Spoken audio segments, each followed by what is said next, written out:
At 07:26, on the morning of January 14, 1945, First Lieutenant Walter Hale pressed his cheek into snow so cold it burned, the barrel of his rifle laid across a frozen fence rail, his eyes fixed on a church steeple 310 yards away. 45 years old, thinning hair, half-moon reading glasses stuffed in his breast pocket, 2 confirmed combat engagements in the entire war. Behind him in the tree line, 20-year-old rifleman from E Company, 506th Parachute Infantry Regiment, shifted nervously in shallow foxholes. In the past 72 hours, an unseen German sniper team had killed 7 men and wounded 11 more along that open stretch of road into Foy. Every time a helmet rose above the snow, every time a medic moved, every time a runner tried to cross, a single shot cracked from somewhere near the church and another American went down. Hale had been told more than once that he was too old for this. The battalion surgeon had circled his age on a medical form and suggested rear area duties. A staff major at regiment called him our reserve colonel with a smirk. When he volunteered to take over E Company after their previous commander was wounded, division headquarters hesitated, but the 506th was short on officers who had actually commanded men in fire, and Hale, who had spent 20 years as a small-town police sergeant before the Army finally took him, knew something the younger lieutenants didn't: how to hunt a man who thought he was invisible. There was one problem. The Army didn't issue gear for what he intended to do. The standard weapon in his unit was the M1 Garand, 8 rounds of 30-06, fast and brutal, built for volume of fire. Hale carried one like everyone else when the colonel was watching, but locked in a battered footlocker since Normandy was a different rifle. A pre-war Winchester Model 54 sporting rifle with a low-power hunting scope, bought on credit 15 years earlier when Hale was still chasing deer and bootleggers in upstate New York. Every time he had brought it up, some ordnance officer had rolled his eyes. "You want to take that antique into combat? This isn't a duck-blind, Lieutenant." Yet the men dying outside Foy weren't being killed by machine guns or artillery. They were being killed by a single man with a single rifle, firing maybe 20 rounds a day. The night before, the battalion commander had sent for Hale. The Germans had dug in around Foy as part of their shrinking bulge perimeter. Pulling back was not an option. The road that church dominated was the only route the battalion could use to push north without walking into prepared fields of fire. Patrols had tried to flank the sniper. Mortar crews had dropped shells on the village until the steeple shook. Nothing changed. The steeple still spat death every time the Americans moved. The colonel didn't ask for a miracle. He asked a question. "Sergeant turned lieutenant, you used to track men for a living. Can you find this bastard or not? If you want to see how a 45-year-old rear area officer turned his old hunting rifle into a nightmare for one of the SS's best marksmen, hit that like button. It helps bring more forgotten stories like this to people who think they already know World War II. And if you haven't subscribed yet, now is a good time. This is where the story stops being about a church and starts being about patterns." Hale spent the rest of that night not in a warm command post, but crawling along the battalion's forward line with a red-lensed flashlight and a notebook inside a waxed paper bag. Every casualty report from the past 3 days lay open on a crate in the aid station tent. Time of hit, approximate direction, whether the wound was high, low, left, right. He copied them, then walked the line, counting paces between foxholes, squinting at shattered branches, frozen blood, bullet scars, and tree trunks. The medic on duty thought he was crazy. Younger lieutenants slept in their foxholes when they could. Hale spent his precious hours of rest time talking to shivering privates who had watched their friends die and asking the same question over and over: where were you looking when the shot hit? By 02, he had something the sniper didn't expect: a crude map of fear. In 3 days of fire, most of the hits had come in a narrow band 30 to 40 inches above the road surface. Men hit in the chest or throat, not the head.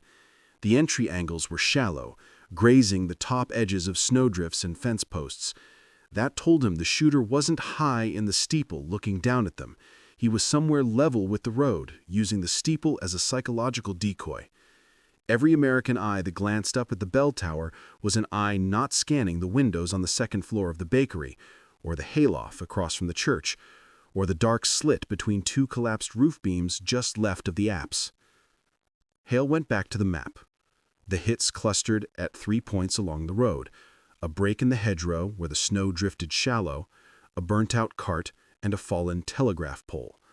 3 places where men instinctively tried to move faster, to get past the danger. 3 places where their gait changed just enough to be predictable. He had seen this before, long before the war, hunting a bootlegger who ambushed state troopers from the same bend in a logging road, always when they stepped over a certain rut. As a young sergeant, Hale had taken a week of ridicule for insisting on walking that road alone at 2 in the morning, just to find the footprints that didn't match any trooper's boots. He had found them, and 2 weeks later, the ambusher was in handcuffs. By 03:30, Hale had his hypothesis. The German wasn't a random rifleman taking lucky shots. He was working with a spotter, maybe 2, from a fixed firing lane that cut across all 3 danger points.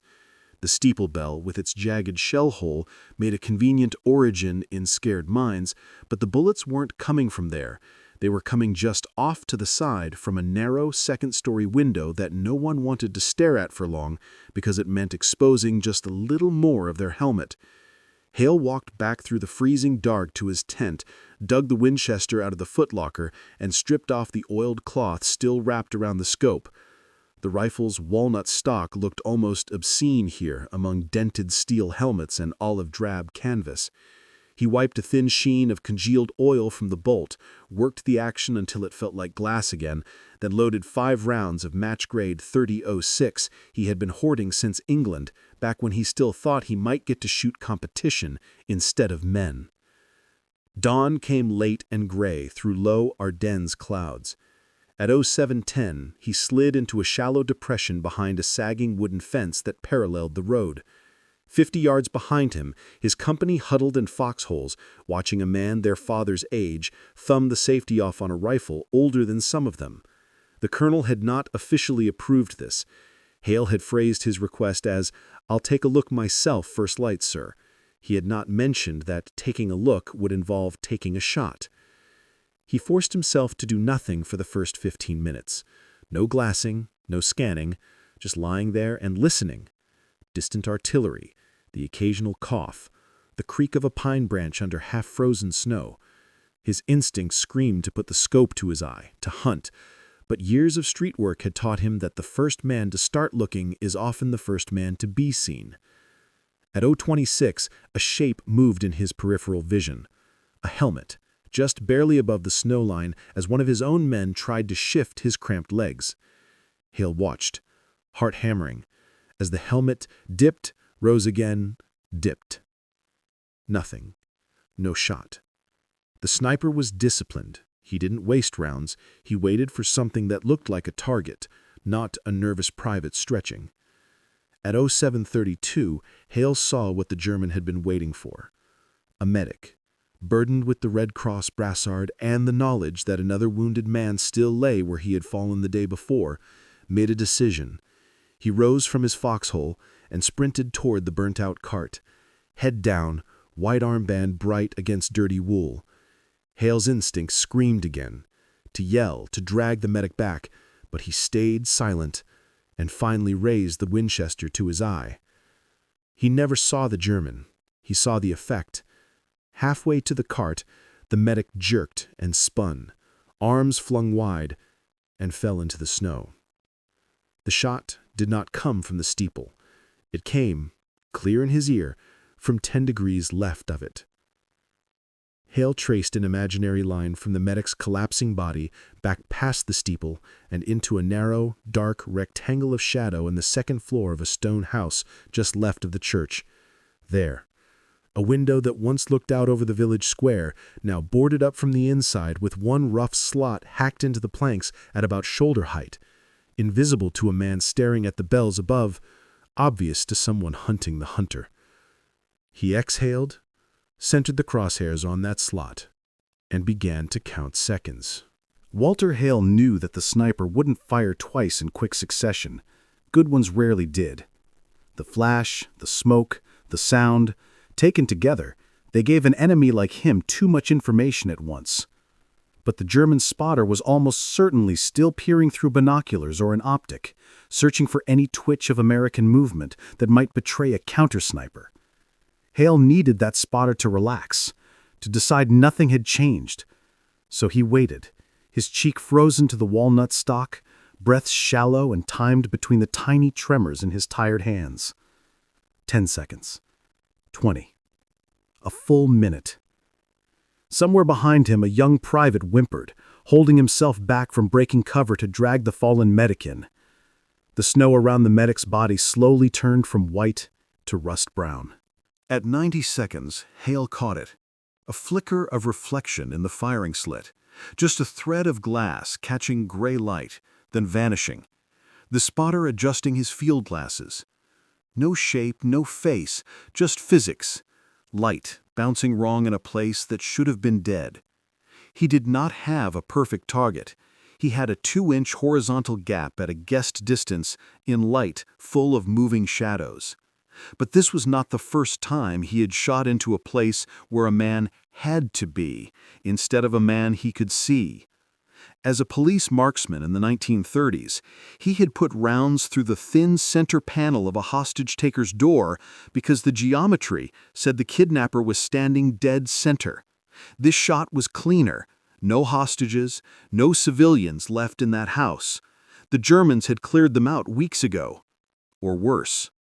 He slid the crosshairs a hair's breadth below the last glint, pictured in his mind a human head bent forward slightly over optics, and shifted his point of aim 3 inches to the right, enough to compensate for the wind he could feel licking his left cheek. Then he did what every training manual said you could never do at his age. He held his breath and made his hands stop shaking. The Winchester bucked. In that instant, sound vanished. The world became recoil, a sharp cut in his shoulder, his eye losing the sight picture as the rifle jumped. He forced the bolt up and back on instinct, ejecting the spent casing into the snow. Through the scope, the firing slit was now silent, dark, and very slightly larger, as if something soft had smashed into the planks behind it and pushed them outward. There was no return shot. Hale didn't celebrate. Good teams worked in pairs. If he had killed the spotter, the shooter would be repositioning. If he had killed the shooter, the spotter would be dragging him back or calling for help. Either way, the window would not stay dead for long. For 5 minutes, the village seemed to hold its breath. No movement in the window. No shift in the steeple. No German helmet bobbing along the square. The only visible life was the faint steam rising from the medic's still warm body. Behind Hale, someone finally cracked. "Sir, we gotta get him. Stay down," Hale hissed, never taking his eye from the house. "If our friend is still alive, that's what he wants." At 0740, the window proved him right. A new shape filled the gap, lower this time. Cautious. Hale could barely make it out, the ghost of a helmet rim, a darker smudge against dark wood. The replacement was smarter. He presented less target, showed himself for less than 2 seconds at a time, rising and falling like a swimmer testing hostile water. Twice he appeared and disappeared without firing. He wanted to see if any American answered. On the third ascent, he gambled. Helmet shadow rose, paused half a second longer, and the rifle cracked. Another round snapped over the road, kicked up snow 6 feet from the medic's corpse. A warning shot or a misjudgment of range, Hale couldn't tell.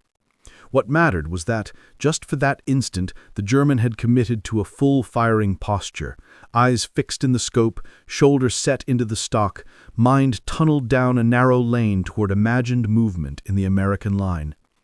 Hale fired again, not at the gap this time, but at the 1 inch of darker mass that had filled its lower edge a fraction of a second before. The rifle barked. The gap vanished in a blur of shattered plank.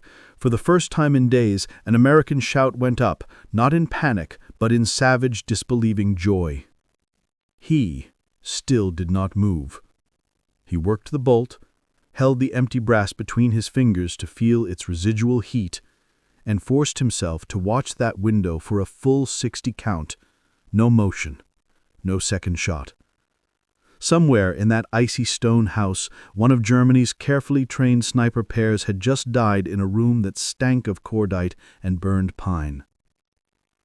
If the story ended there, with a middle-aged American hunting 2 SS marksmen and winning, it would still be remarkable. But wars are not duels. They are systems, and systems adapt. The Germans in Foy did not simply give up because their specialists in one house had gone silent. 10 minutes after Hale's second shot, a new threat announced itself, not with a single crack, but with the grinding, clanking snarl of steel treads on frozen cobblestone, echoing down the main street. A Panzer. The battalion had known there were tanks somewhere in or behind the village. They had hoped the snow and fuel shortages would keep them out of the fight. Hale understood instantly what was happening. Without their snipers, the Germans were going to rely on armor to dominate the same killing zone. And unlike a man behind a slot, a tank did not care how patient or observant you were. He slid back from the fence, heart pounding, and began to crawl toward his company, still clutching the Winchester. The duel had bought them breathing room. The next hour would decide whether they could use it, or die under tracks instead of bullets. The German tank announced itself before it appeared. Steel treads chewed ice. A gearbox somewhere in its belly whined under the strain of climbing a slight rise. Then a low, ugly silhouette rolled between 2 houses at the edge of the square, turret already slewing toward the American line.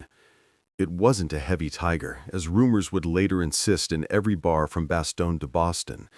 It was a Panzer IV, mid-war workhorse, ugly and effective, with a long-barreled 75mm gun that did not need to be precise to be terrifying. Men in Hale's company ducked, more from instinct than reason. A few fired hopeful bursts from their Garans and Brownings, the rounds sparking uselessly off 2 inches of sloped armor. The tank rolled to a stop almost exactly where the sniper's firing lane had intersected the road. Same geometry, different weapon. Hale slid into his foxhole beside his radioman and grabbed the handset. E Company to Battalion, Panzer in the square, grid. Static, a clipped acknowledgement, then a fragile promise of support. A Sherman from the neighboring battalion was already groping forward through the woods, but it would take time to get into a firing position that wouldn't expose it to an anti-tank gun the Germans might have hidden farther back. Time they didn't have if the Panzer started walking rounds along the road. The tank commander, confident in his armor, made what tank commanders often made when they underestimated infantry. He opened his hatch. Hill watched through the bitter haze of his breath as a black-berated figure rose halfway out of the turret, binoculars pressed to his eyes, scanning the tree line and clean, professional sweeps. Around the tank, German riflemen began to fan out, using it as mobile cover, weapons slung low but ready. Hale felt every year in his joints as he shifted the Winchester's weight, but his mind was as sharp as it had been the night he collared his first armed robber. Tanks were not invincible. They were simply very large men with very thick overcoats and very bad hearing. He had 5 rounds left in the magazine. "You're not taking that thing on with a hunting rifle, sir, are you?" his sergeant whispered, half in awe, half in horror. "I'm not," Hale said. "He is." He pointed not at the tank, but at a clump of outbuildings just behind it, a low storage shed, its roof collapsed on one side, with a rusted fuel drum leaned up against the wall. Snow lay on that drum in a smooth, pristine cap. No footprints around it, no shell scars. Untouched. Hale thought of every training film he had ever seen about German combined arms doctrine. Tanks rarely pushed into contested areas alone. They liked overwatch, they liked infantry support, and, when possible, they liked a spotter with better visibility than the man behind the periscope. "Look higher," he muttered, more to himself than to the wide-eyed sergeant. Above the shed, half hidden by the broken roofline, sat a blasted-out hayloft window in the barn behind it. And there, just for a second, as the tank commander barked something down into his turret, Hale saw the unmistakable shape of a man shifting behind a scoped rifle, using the tank's bulk as bait and distraction. The Germans had not given up on sniper tactics at all. They had simply elevated them. The tank in the square was not just a blunt weapon. It was the lure for a new shooter, someone covering the very rifle flashes and muzzle blasts that Hale's battalion would inevitably throw at that much steel. Hale knew his own limits. At his age, against a partially concealed head at over 300 yards, in bad light, his odds were poor. But he did not need a perfect hit. He needed to break the pattern, to force that marksman to duck, to think, to lose his advantage long enough for American artillery and armor to do their work. "Cover fire on the tank in 10 seconds, Hale told his men quietly. "On my mark. You're not going to hurt it. You're just going to make noise. Got it?" They nodded, knuckles white on their rifles. He counted down in his head. At 0, he shouted, "Now!" The tree line erupted. Garands cracked. A Browning 30 calorie hammered. Tracers stitched the air around the Panzer, pinging harmlessly off armor, but creating the illusion of serious threat. The tank commander ducked, shouting down into the turret as he dropped. In the hayloft, the German sniper could not resist his training. He leaned forward to acquire the new sources of fire, committing to his optic, trying to find the biggest gun, the most dangerous muzzle. Hale's crosshairs were already there. He fired. The figure in the loft jerked sideways and vanished. A half-second later, the tank's coaxial machine gun opened up, spraying the tree line, chewing bark from pine trunks, sending splinters and snow into the air. Men ducked, cursed, pressed themselves deeper. Hale did not. He had chambered another round before the echo of his own shot had died. The fight that followed would be told, retold, and embellished in letters and bar stories for decades. The battalion's Sherman finally wheeled into a flanking position and traded rounds with the Panzer, the two steel beasts mauling each other among stone houses meant for horses and wagons, not high-explosive shells. American artillery, bracketing the village, walked fire closer and closer to the square, pulverizing any German infantry unlucky enough to be caught in the open. Through it all, Hale's small victory at the hayloft had a disproportional effect. Without a calm overwatch to adjust their fire, the tank's rounds went increasingly wide. The coax's tracers swept too high or too low. German riflemen, no longer coordinated by an eye in the high ground, began to fall back in ragged clumps instead of disciplined bounds. 2 hours later, when E Company finally rose from their foxholes and rushed the outskirts of Foy under the cover of smoke and steel, no one shot at them from the church steeple. No invisible rifle flickered from the window left of the apse. The danger zone that had taken 7 lives in 3 days was suddenly just cold, empty road. They found the first sniper pair in the stone house behind the church, both bodies sprawled in a blackened room that smelled of wet wood, powder, and old boots. One man lay half-fallen over a shattered crate, his hands still locked around a Mauser with an optics rail snapped clean by a bullet. The second lay near the firing slit, goggles shattered, a dark stain spread across his chest. In the hayloft, they found the third, younger than Hale's youngest private, a hole in his forehead where the second Winchester round had finally found a home. Hale did not linger over them. War, as he told himself on the long walk back to his foxhole, was not a morality play. It was a trade of risks. He had simply forced 3 men who were very good at their job to lose a bet. By dusk on January 14th, the battalion commander had his road. The path into Foy, once a corridor of terror, was now a churned ribbon of mud, brick dust, and tank tracks. Medics finally hauled the fallen bodies out of the open ground they'd been too afraid to cross that morning. Platoons moved up, using the church as a reference point instead of a threat. In every version of the after-action report, one line repeated: "Sniper activity neutralized by Lieutenant Walter Hale." On paper, that was the end of it. 3 enemy snipers dead, 1 enemy Overwatch eliminated. 1 Panzer driven off, later found abandoned a mile east, its crew having decided their luck had run out. Objective seized. But within the battalion, something more subtle had shifted. That night, in a half-collapsed barn serving as a makeshift command post, the colonel poured Hale a cup of something that had once been coffee and stared at the Winchester leaning against the wall. "You know, that's not exactly regulation, Walter," he said. Hale, his right shoulder already blooming with a deep spreading bruise from the day's work, shrugged. "Neither are gray hairs, sir." The colonel snorted, then sobered. "I had a major at division tell me last month that men your age had no business in foxholes. Rotated in too late," he said.